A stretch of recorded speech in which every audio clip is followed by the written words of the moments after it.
Well, welcome everyone. We'll wait a minute or two longer to get started to give people a chance to join at the top of the hour. In the meantime, you may want to use the chat to introduce yourself. Yes, please, if you would, in the chat, if you would just introduce yourself and your affiliation and any other piece of information you'd like to provide so we have a good sense of who's here. There's too many of us to go through with official introductions today. And then even remember to save the chat, please. All right, we'll do that. All right, well, let's begin. It is 1 minute past the hour. Welcome to the Worldwide Teach-In on Climate and Justice 2023 version. My name is Eban Goodstein, and I am director of the graduate programs in sustainability at Bard College in New York. And with my colleague, David Blockstein, it's been a real pleasure to work with many of you. I'm seeing a lot of familiar names and faces here over the last couple of years in the global exercise in collaborative climate education that we've been involved with. The agenda for today is to give you an update on the 2022 teach-in, but really talk a lot about what we can do together in 2023.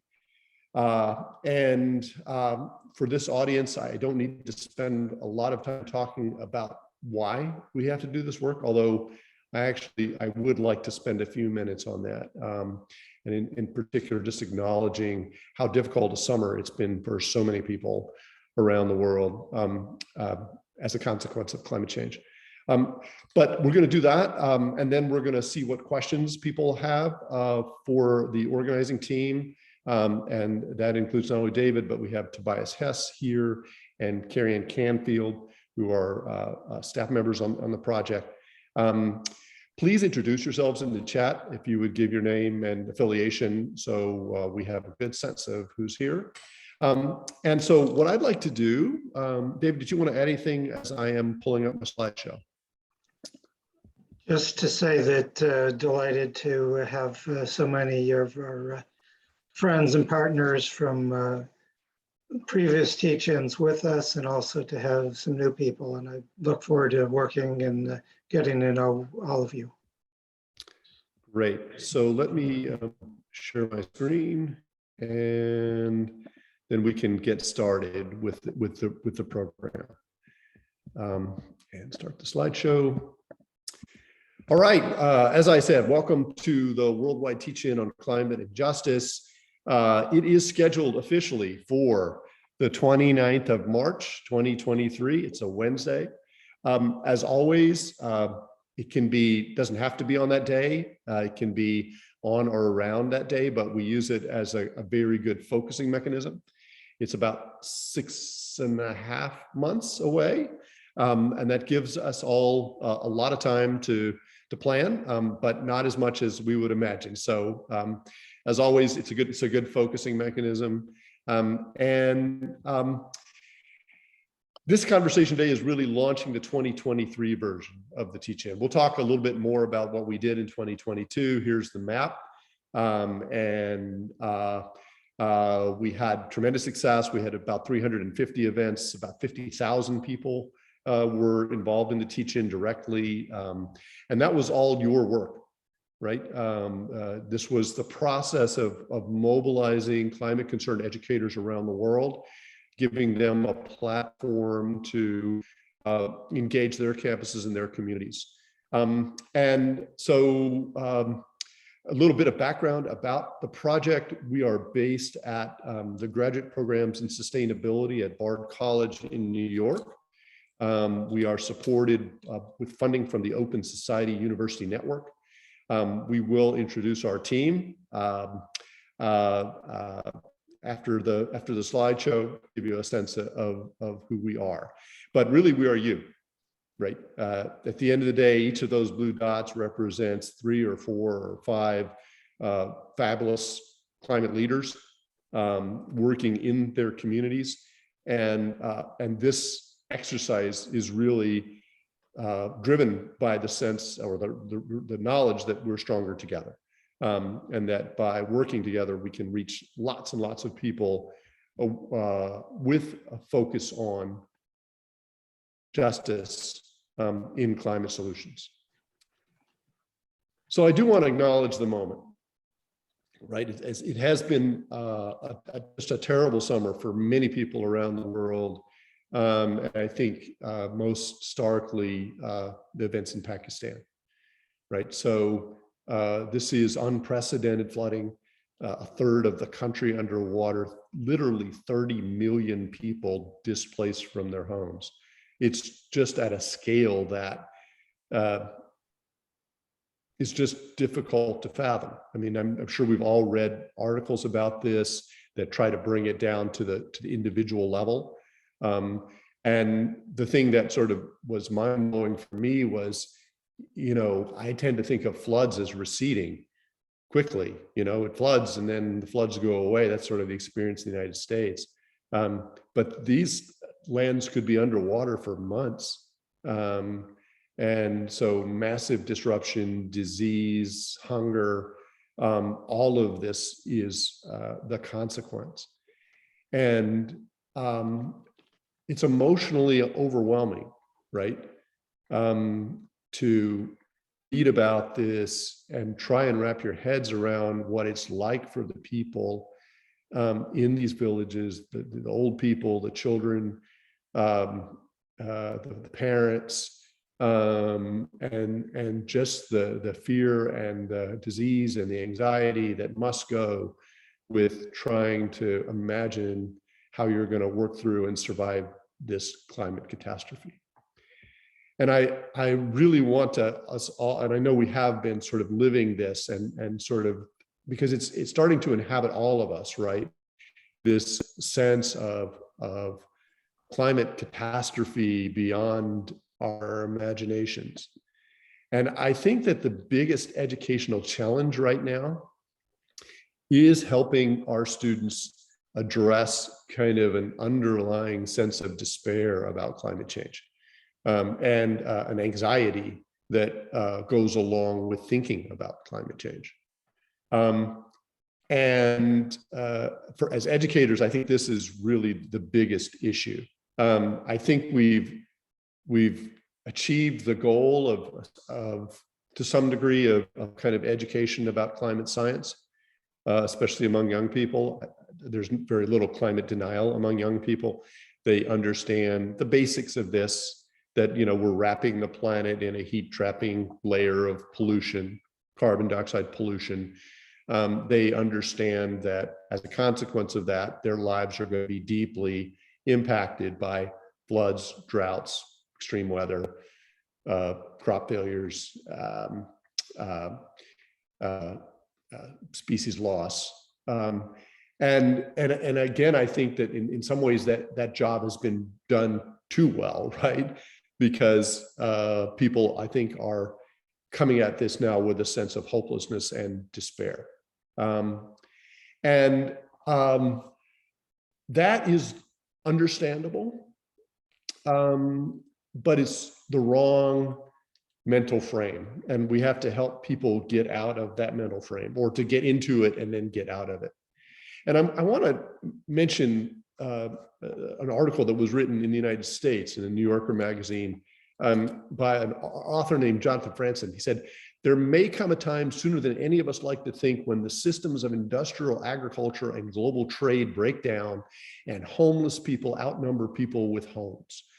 Local farming and strong communities will be essential in a crisis, and whatever society survives it." Right? Now, this is a deeply apocalyptic and pessimistic view of what climate change means for us. And it's almost as if we've already decided that we're all like this part of Pakistan, right? That is our future. And if we believe that, then we give up, right? If we think that is locked in, then there's no reason for us to try and change the future. And so in response to Franzen's article, I wrote a blog post or series of blog posts called "Is It Too Late to Stop Climate Change?" And And the answer is absolutely no. It is not too late to stop climate change. And what does that mean? Well, it means holding the warming of the planet to less than 2 degrees centigrade. We can absolutely do that. We have the technologies, they're economically feasible. And if we get locked in this mindset that it's too late, then we really are in trouble. And our job is really to help students engage with and understand this moment about what they can do in their lives to help us achieve that 2 degree warming goal. So the takeaway from my article is Franzen is wrong on the science, wrong on the impacts of 2 degree warming, and wrong on what it will take to stabilize the climate. And we'll send you a link to that series of blog posts if you'd like to learn more about the perspective. But the basic message of this project is that we can solve climate change by 2030. We can do that. We can't stop it by 2030, but we can essentially solve it by 2030 and stop it by 2050 or 2060. And what does that mean? Well, by 2030, that's 8 years from now, we can around the world be well on our way towards a 100% renewable electricity system and electrification of the vehicle fleet globally. This is possible. Not only is it possible, it's now affordable. In fact, it's cheap, and in fact, it's profitable, right? It is a massive energy transformation. It will require a lot of work, but that's all it will require is a lot of work. It is not by any means something that we cannot achieve. It is fully something within our grasp. So I read an article yesterday. How do we solve climate change? Well, we make electricity clean. We make a lot more clean electricity. We electrify everything, heat and transportation, industrial processes, and that's the way we do it. It's actually a simple recipe. And we can kind of have that half of the climate change problem locked in by the end of the decade. So that is where the hope comes from. And here in the United States, anyway, we've had 2 very big policy initiatives this year. The US government committed to spending several $1 trillion to support clean energy technologies. And California has moved aggressively to speed up the electrification of vehicles. And in fact, California is, if it was a country, it would be, I think, the 8th biggest economy in the world. And it's such a big state in the United States. And they've mandated that by 2035, there will be no new electric vehicles sold. So this is the future. And the question really is, how fast do we get there? So the educational challenge is, how do we engage students in this project? And I just want to say, what is really the biggest threat to our future at this moment? Well, it is this despair, but it's coupled with the belief that somebody else is going to lead, right? That somebody else is going to take care of this problem somehow, right? And that's not true, right? You all are deeply climate concerned. There are many climate concerned people around the world, and we all have to take responsibility for the moment. I know we're all busy. I know we have family obligations and career obligations, but we have to set aside time now, right, as educators to do everything we can to engage our students in this dialogue. So you're all here today. You've all been leaders. Many of you have been leaders in the teach-in up till now. Want to acknowledge that, want to thank you for it. And we have to get that message out to all the other climate concerned educators out there, that we cannot let this moment go by. We cannot think that somebody else is going to do this for us. So this is our theory of change. In every high school, university, middle school, K-8 school around the world, 50, 70, 90% of the teachers are deeply climate concerned. They are reading about climate change. They are worried about it. They're fearful of it. They're anxious about it for their own futures. They are not climate experts. This is not their subject area, but they know about it. And our goal through the teach-in is to really mobilize as many of these climate concerned educators as possible to, in turn, engage their students around the idea of working on climate in their lives ahead.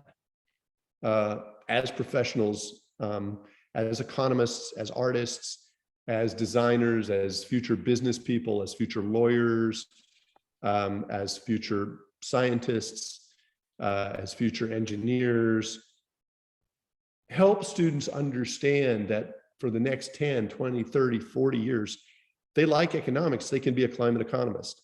If they like art, they can be a climate artist.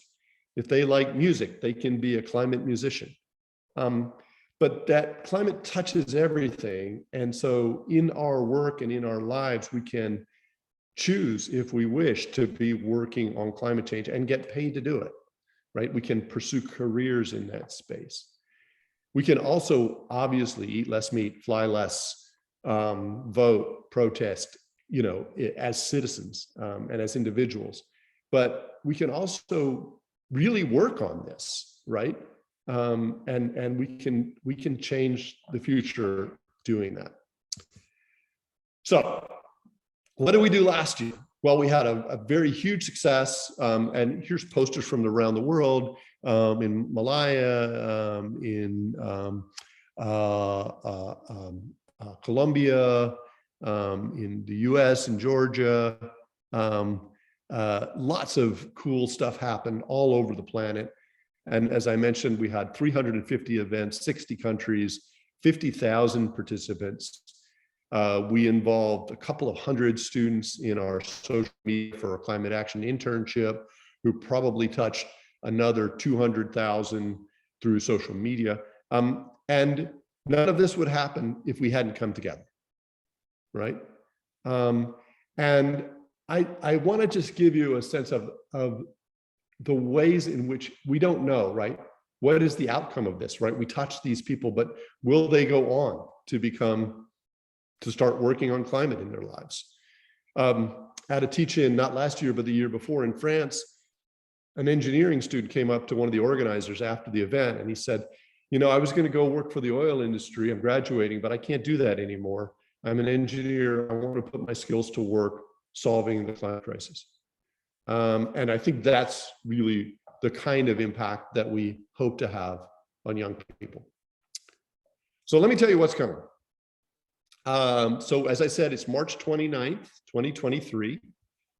We would like you, again, to do some kind of all-campus teach-in event on or around that date. So that is ask number one. And we'll talk a little bit more about what those models can look like. But this year, we would also like you to see if we can push the teach-in into our classes. And we're calling this hashtag Make Climate a Class. And we've got a Spanish version of this. I can't remember what it is. Clima por la clase or something. And we need to get this hashtag translated into all languages. But really what we'd ask you to do is try and get every climate concerned teacher in your school to spend 30 minutes on climate in their classes in March or April. And we have a really easy 30-minute package that any teacher can use with very little preparation that I'm going to tell you about. And the reason we're emphasizing this Make Climate a Class is the all-campus events are powerful, and they can have that kind of transformative impact on students. But it's what we learned last year is that it's difficult to get a crowd, an in-person crowd. We work very hard And in some places, 120 students show up. In other places, 40 students show up. In some places, 2,000 students show up. But if you can get teachers talking about climate change in their classes, you can multiply that impact dramatically, right? For every teacher that's talking to 20 or 30 or 40 students, if you get 10 teachers involved in this project, you've got 200, 300, 400 students as part of your teaching. So it's less work for more impact. And so that's why we are pushing this second initiative to really embed this in the curriculum. And also, if we get these climate concerned teachers who want to do this, they care about climate change, they want to figure out how as artists or economists or engineers they can talk about it in their classes, they'll do it again without our prodding, right? And it's important that this keep going independently of what we're doing as a teaching. So let me dig a little deeper. Oh, and to learn more about these, go to our wonderful website. Carrie Ann Canfield has redesigned it. So lots of detail about these two ideas on our website. Okay, the all campus events, you guys, many of you did these. We have a database of hundreds of different approaches to, how to bring together people around climate. We have a very well-tested model called the 3-hour teach-in that involves concurrent panels of faculty, each talking for 5 minutes, leaving lots of time for discussion, and then a plenary panel at the end on solutions. It's written up in detail on our website. Many people used a version of this. It was successful. At Bard, we did it. We got about 200 students involved as a consequence. So it's tested, it's tried and true. It does take some organizing. So, you want to read up on that and start to think about how you could get that done. This year, we've got 2 options that we're adding for the all campus events, which should be fun for your students to organize if they want to. And the first one is comedy. So we're working with the University of Colorado Boulder, who for a number of years have been collecting the best of asking students to produce short videos of climate comedy. And they're going to give us a 15-minute version of the best of climate comedy and a suggestion for an hour or a 90-minute session that students could organize primarily that could involve, students at your university or your high school adding to what's been recorded in the video with some live comedy, stand up or skits, or could involve, how do you watch those 15 minutes of climate comedy and then have a rich discussion about the role of comedy in communication. We also are sponsoring a global playwright competition for 5 to 7 minute climate plays that are supposed to then also spark discussion. We want submissions in every language, and we will judge them in every language. And we will put the best of those plays up on our website. And the idea is that student theater groups at your university or your high school or your middle school could perform these plays as part of your teach-in. And then the idea is you perform a 5 to 7 minute play, you have discussion, you perform another 5 to 7 minute play, you have discussion, you perform another 5 to 7 minute play, you have discussion. And that can be a really rich way to kind of break through the lecture, watch a movie sort of format, very interactive kind of audience engaged kind of approach to climate education. So those are coming on our website. And then finally, on the K-12 side, we're very pleased to partner with the National Wildlife Federation, who have assembled a lot of resources on the hashtag Teach 10 Hours for Climate campaign and pledge. I'll talk about that a bit more in a minute. And also there's a fabulous group called Subject to Climate that is assembling lesson plans in every subject for K-12.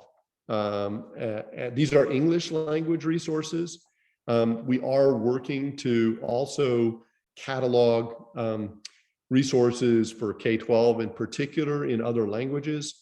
So if you have those, please send them our way. And we'll be, again, following up with an email doing outreach here. Okay, we'll take questions in just a minute, so please hold them or go ahead and put them in the chat. Feel free to get your questions out now so we can respond to them as we move forward. So looking for an all-campus event and excited to see what you guys will produce. Okay, so here is the idea again. Those all-campus events, a lot of energy, a lot of organizing, good outcomes, important outcomes. But if we can get it into the classroom, it might take less work for more result.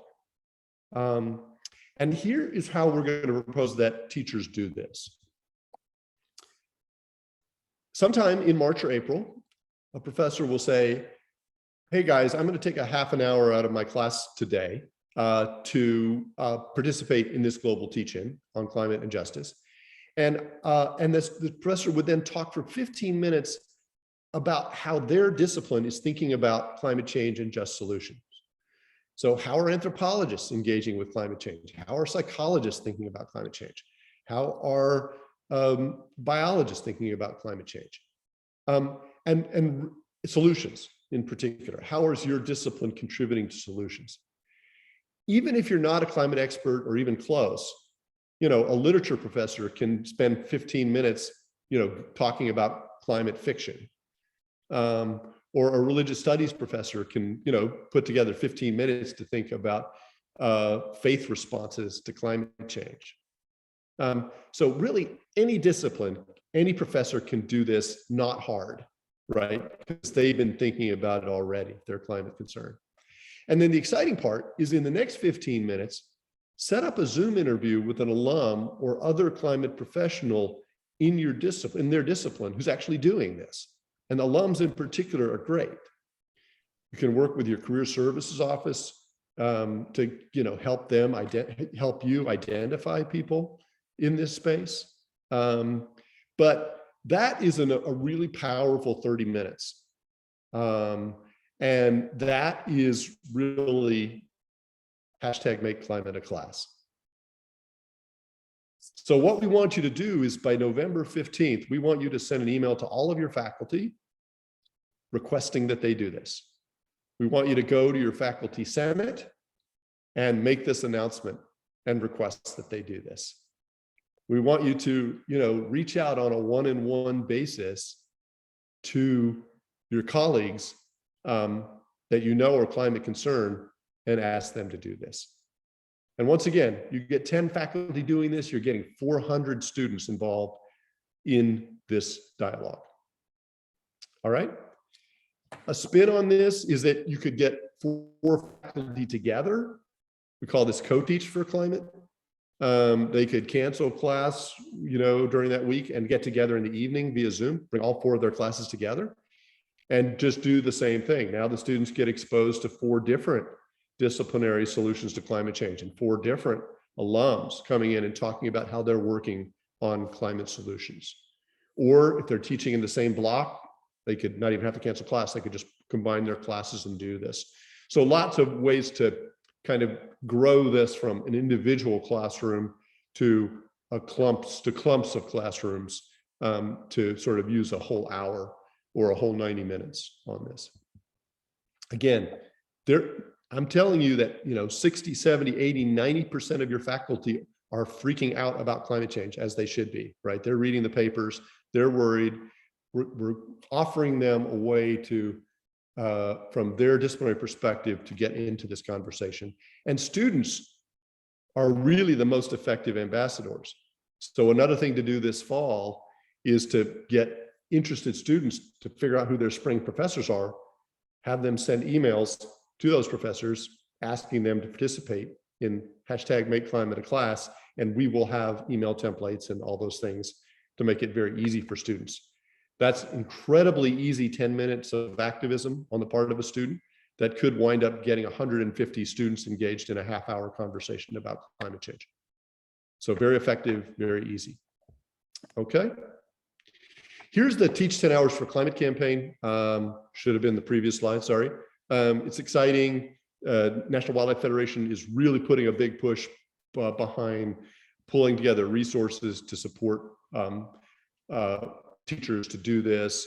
And obviously doing the teach-in would be part of the pledge as well. All right, so I'm almost done. We'll move on to questions. What do we need from you? Sign up, all right? Step one, and you go to our website, you can sign up for different versions of the model or just sign up. Let us know you're going to help organize a teach-in on your campus.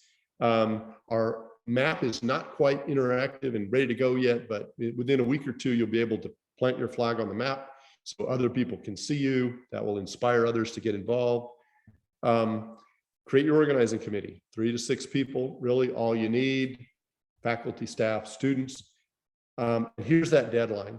By November 15th, you really want to start alerting spring faculty about the teach-in happening and the idea of make climate a class. And we'll give you email templates and other talking points to support your outreach efforts. But really, that's when people are starting to think about their spring syllabi, and that's when they'd want to start embedding that idea into what they're doing.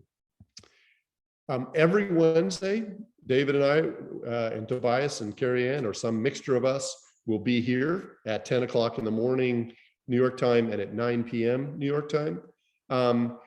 Please twist arms. Reach out to climate concerned colleagues at your university, students, faculty, staff, but also at other universities, other high schools. Everybody knows a teacher, everybody knows a student. Every time you see a new teacher or a new student, talk to them about this, tell them about this, get them excited, say you have to go to one of these webinars.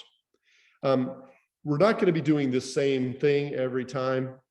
We're going to be mixing it up with guest speakers talking about climate change from a non-disciplinary perspective, but we will also always be providing information about the teach-in and how to get involved. We'll also have a video, an explainer video that people can watch. And finally, I wanted to mention that we've got ways for students to get involved at a deeper level. On December 3rd, we have our one-day virtual workshop, C2C Fellows Sustainability Leadership Training. It's for undergrads and recent grads. It focuses broadly on skills training, vision, asking people for stuff, fundraising, storytelling is really the heart of what we do. It starts at 9, it ends at 5. People don't leave because it's an incredibly interactive, exciting day. Free, no charge. In January for March, again, we're going to have our social media for climate activism, virtual internship. Draft a couple of your students to participate. They can use social media. They can work with your social media team at your universities or high school or whatever to build excitement around the whole campaign. And that's a 10-week internship where students learn how to do social media and then practice it. On January 20th, we're going to have a global student organizing conference for the Worldwide Teach-In, also virtual. We'll hopefully have 1,000 students from around the world. We're super excited about what that is going to entail. So be aware of that.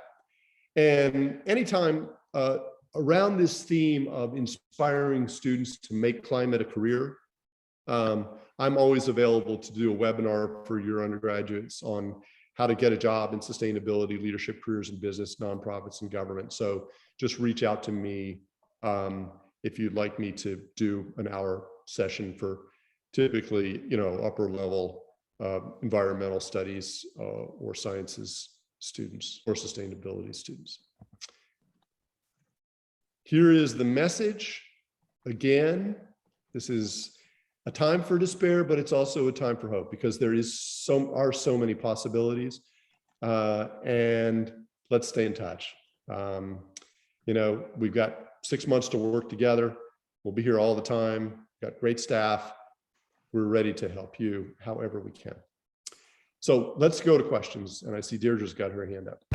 Sure. Hi, everybody. So thank you so much, Evan and team. And I just wanted to second and elaborate on some of the things that Evan said. So we did a teach-in last year. I'm at UC Santa Cruz. And to start off with, Evan was saying how everyone is like, oh, someone else has to lead. This time last year, I went to a high school students rally. And I was like, oh, we should be climate crisis up at the university. And I actually thought about asking this 15-year-old for help. That was how pathetic I was. Like, and then I'm like, okay, this is ridiculous. You know, I've got the resources of a university, I can do something. So anyway, thanks in part to this team, we did organize a teach-in and a big rally. And so what I wanted to do was to underscore up in the chat a reaction I got from faculty, which you will also get, is something to the effect of, well, I don't know enough about the climate. Yes, I'm concerned, but I don't know enough about the climate. And so when you email faculty, if in all your emails you give them the kind of resources that Worldwide Teach-In offers, also Faculty for a Future has an amazing, every discipline, here are resources for you that faculty contribute to. So give them a sense that they don't have to, because the danger is faculty want to be experts. They're used to being experts. Whatever I'm teaching, I know everything about it. And if you ask them to teach the climate for half an hour, they get a little nervous because they're afraid that they might get questions they can't answer or whatever.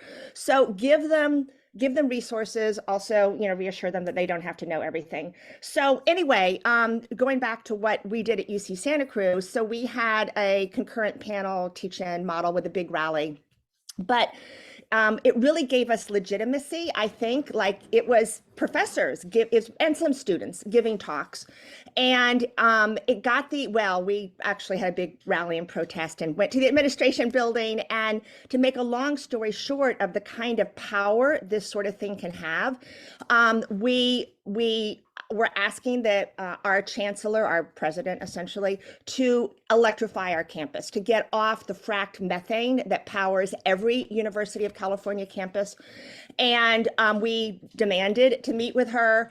We had about 250 students rallying. And so she agreed to meet with us. We put together a whole presentation.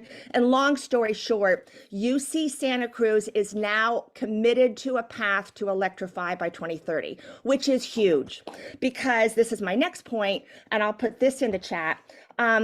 Why should we work at the university level? Well, because many studies show, and I'll give you the link to one that kind of summarizes and gives you some links in a nice readable way, because it turns out there are sweet spots for climate action, right? 10 people is too few to achieve anything. 1 million is too many. How do you move 1 million people?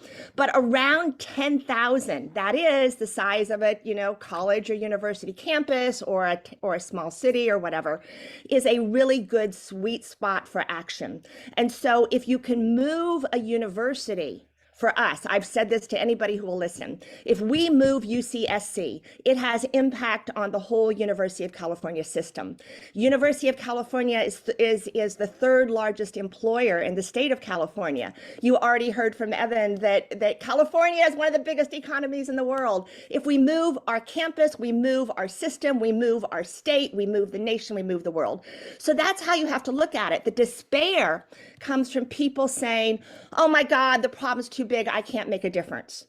And by making a difference on your campus, and by not just educating, but asking for something else along with it, students will see, faculty will see that they can make their campus more climate friendly in some way, whether it's educational or electrification or whatever.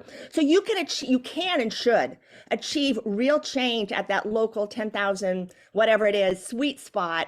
And this teach-in is a launching off point for that. So I'll put my email in the chat again. Happy to talk to anybody about what we did on our campus. But yeah, it was super successful, I thought, and we're going to do it even bigger and better this year. So thanks, and I'm sorry I talked for so long. I'm not. That was fabulous. Thank you so much. No, Deirdre, I was just chatting with Tobias, our staff, saying, okay, we need to copy your statement from the recording of this and put it up on our website and tweet it out. Thank you very much. Oh, you know what you guys might do for one of your Wednesday meetings is have a thing where you ask people from different universities or wherever who did it last year to talk about what worked. And actually, let me just say one more little thing. What we learned last year to do differently was we started at the bottom asking individual faculty, and really just at the end, and then we were just trying to publicize the damn thing, right? So we had our faculty, the schedule was set. How do you get word out about it? And we were just emailing faculty. Well, literally at the 11th hour, like, 5 days or a week before the teach-in, where we started, somebody said, well, we should just email the deans. And we were afraid to email the deans and the department chairs, but we did with our hearts in our throats. And lo and behold, several of them publicized it to their faculty top down. So I would encourage you guys to think about starting at the top, as well as asking individual faculty. If you can get your administrators on board, and they often are just as eager to help and feeling helpless as anybody else, man, you can achieve a lot more than going door to door. Okay, I'm done, I swear. Yeah, get your president to endorse it.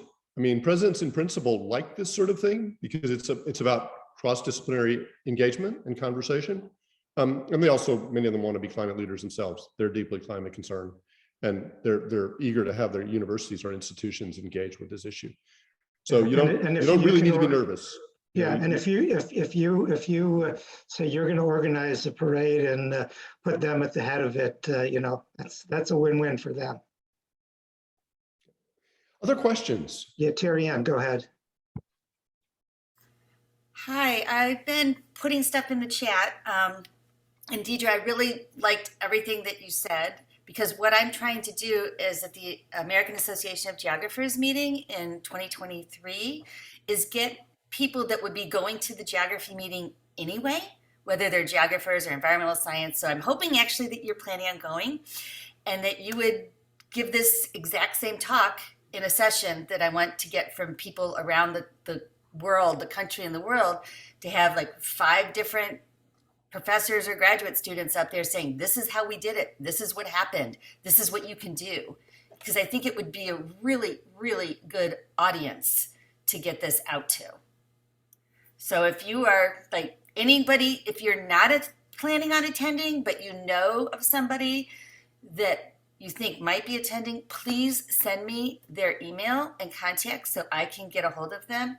I am at the University of Kansas in geography and atmospheric science, and I'm putting my email in the chat. But I am definitely thinking that that would be so impactful. It wouldn't help necessarily for the 2023 teach-in, but it would definitely help in the future and moving forward. So I'll be quiet now. Great. Adedoyin. Oh, yeah. Good to meet you again, and thanks for the talk about the program. Yeah, we were part of the program last year, and I think it's good to also share some results beyond what we sent to you before I ask my question. Last year we were able to, beyond getting about 13 schools in 5 countries involved in teaching, we also were able to get into mass media, radio station, which the recordings on YouTube. So, and beyond that, we followed up on that because, like we said last year, we tried to situate the teaching within our environmental education program with secondary schools across Africa. So, but just to ask, for this year, because we mobilize schools across Africa and all that, last year there was some support in terms of finance to support them. Does that still exist? And then do we still have that limitation of 10 schools, 10 events maximum? Because now we have lots of secondary schools. We have created clubs in many of those secondary schools, I think about 13 of them by now, and we still have more schools joining. So I wanted to know if we can expand that scope or not.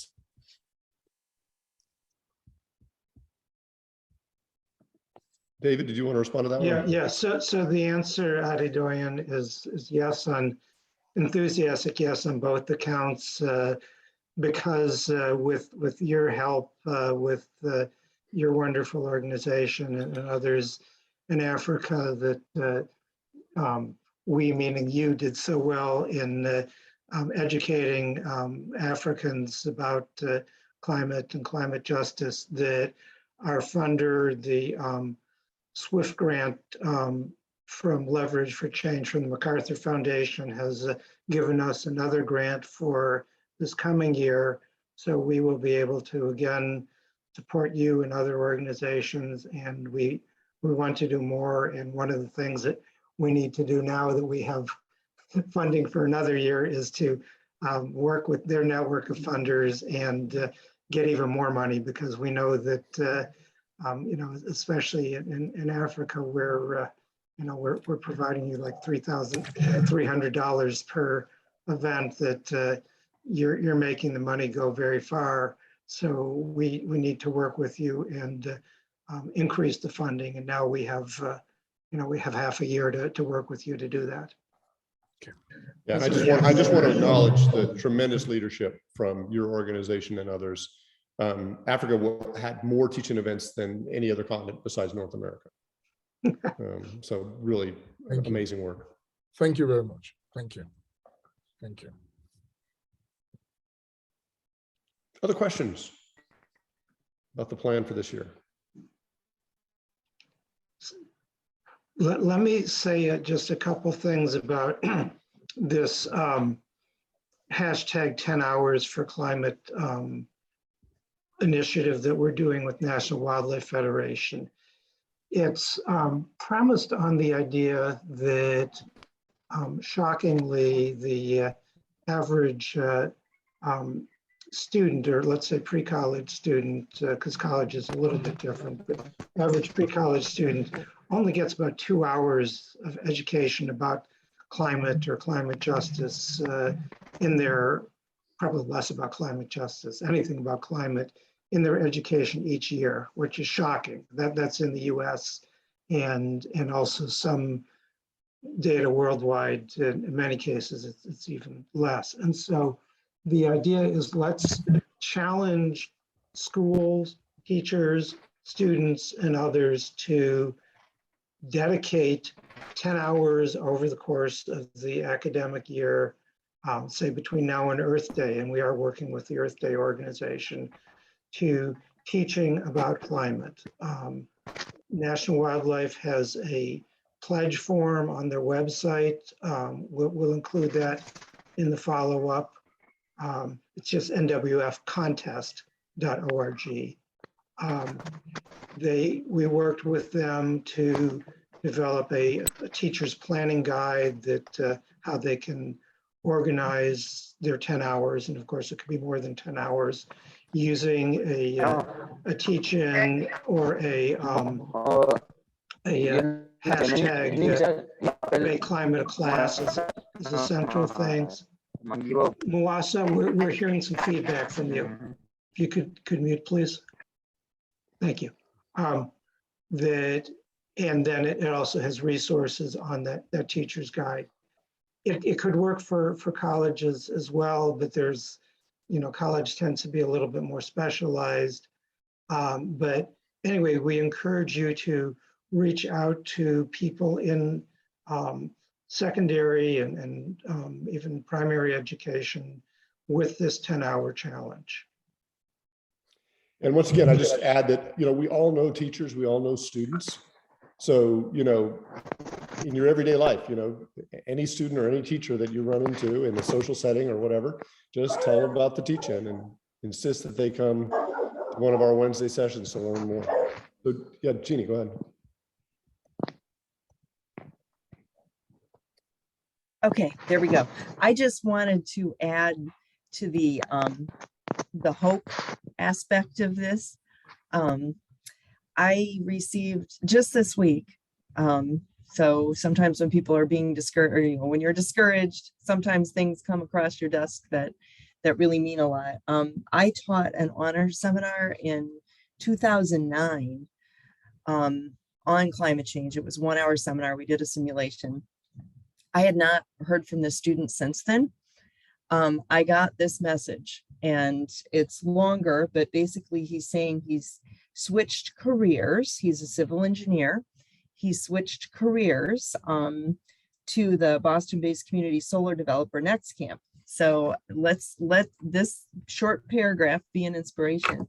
Allowing me to contribute to the development of solar arrays across the country, my transition to NextAmp marries my career with my passion to join the climate fight.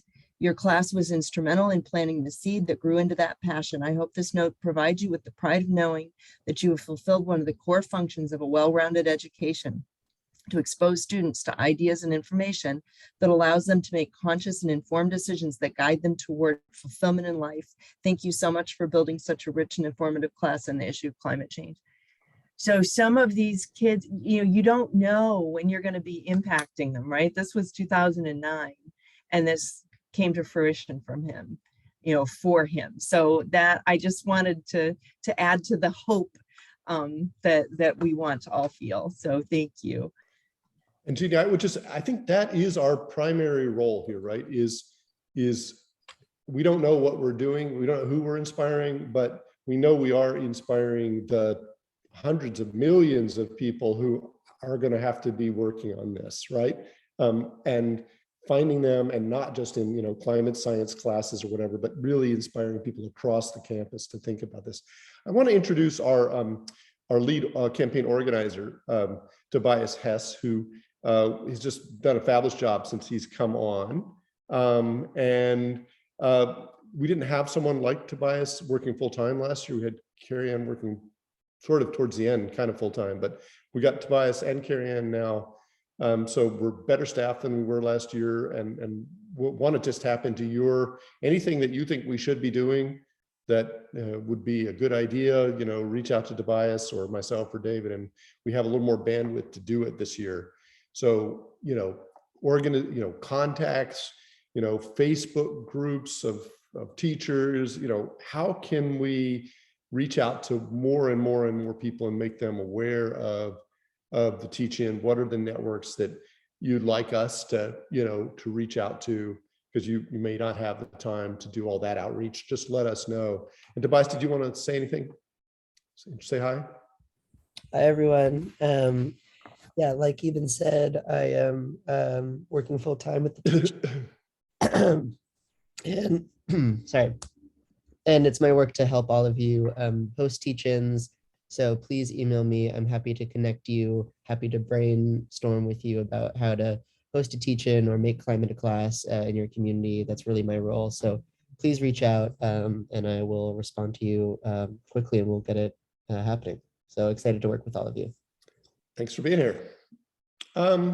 We just have another 5-7 minutes. Any last questions or thoughts that people want to leave us with? Yeah, Deirdre. So much for promising not to talk again. So on this note of connecting us, I have a suggestion for you guys. Why don't you make maybe a Google group? Yeah, because that's been instrumental on our campus for connecting students with faculty and staff and different departments. And at our university, unfortunately, everything is very top down. Like literally there's no normal way for a professor in history to talk to somebody in biology. Yeah. So now on some level we have that network. So yeah, I would love, I think as we all start preparing for 2023 or want to share experiences in 2022, or look, here's this cool resource for faculty in XYZ field. This might be a really, if you can make a Google group, yes, then it's informal. We, maybe there could be an associated Google Drive where we could drop resources or whatever. But yeah, I would love to be able to have these conversations just sort of laterally, informally, and maybe, follow different threads. Maybe I'm not interested in one topic people are talking about, but with, a threaded discussion, I'm following something else. That's a great idea. We will do that. Any other wonderful suggestions or ideas?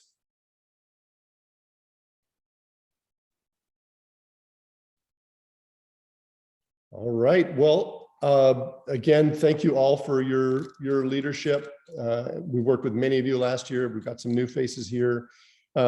If you are new and would want to have a one-on-one conversation to just learn more, please do reach out to Tobias or David or myself. We're glad to talk with you about your individual circumstances and help you brainstorm ways to drive this.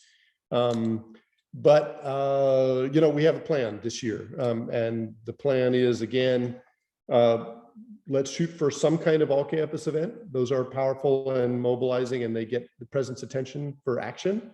And I think coupling that with some sort of action ask is wonderful.